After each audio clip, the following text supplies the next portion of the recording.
What is up, Saberhood? So I am going to uh, let this become available. This is a Corbin GL9 Princess Leia style hilt from the Rise of Skywalker. Did a couple modifications to it, and we'll just start right with that. Does come with all the original parts as well.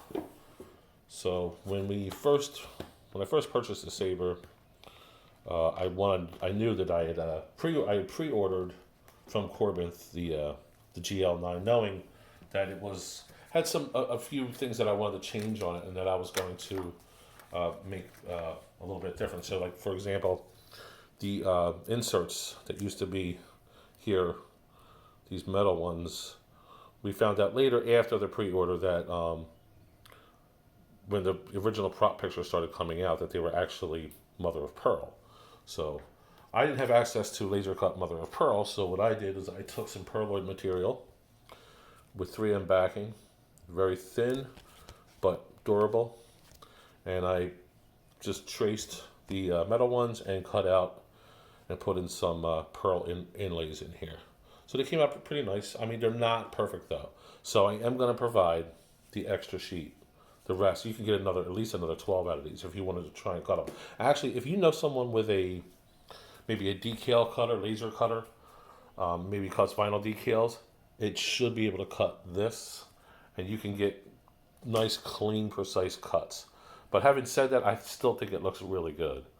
A couple other things I did is I was going to install this with a CFX one button activation, so I disabled this button. This button used to be a spring-loaded button here. There's a little activation button. Let me show you that up close.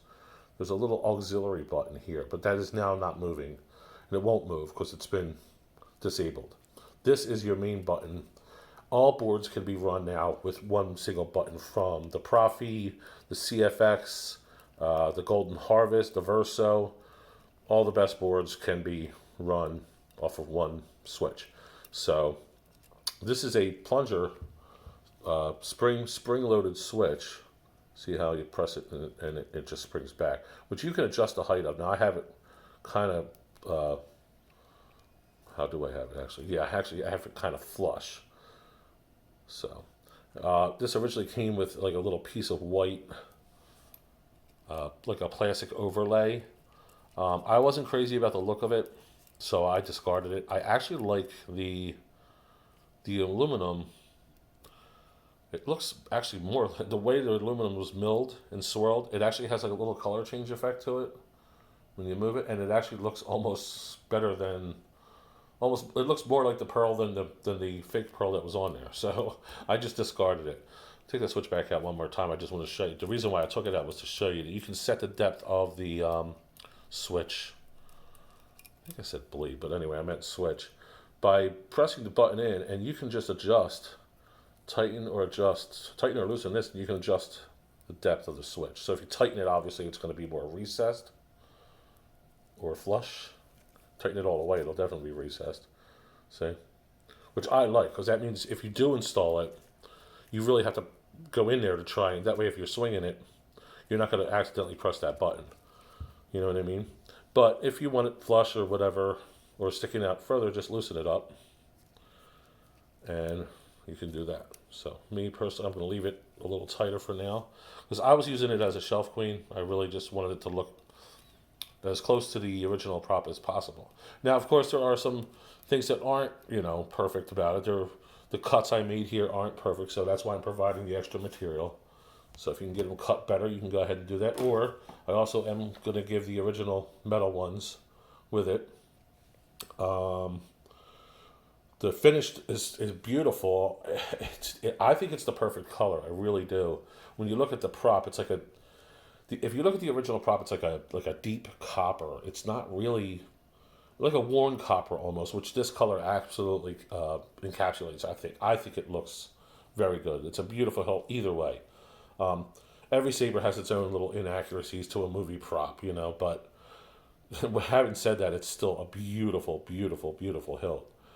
Adding the little pearl inlay definitely, was a bonus, and it looks good. All comes apart. Pommel comes off this way.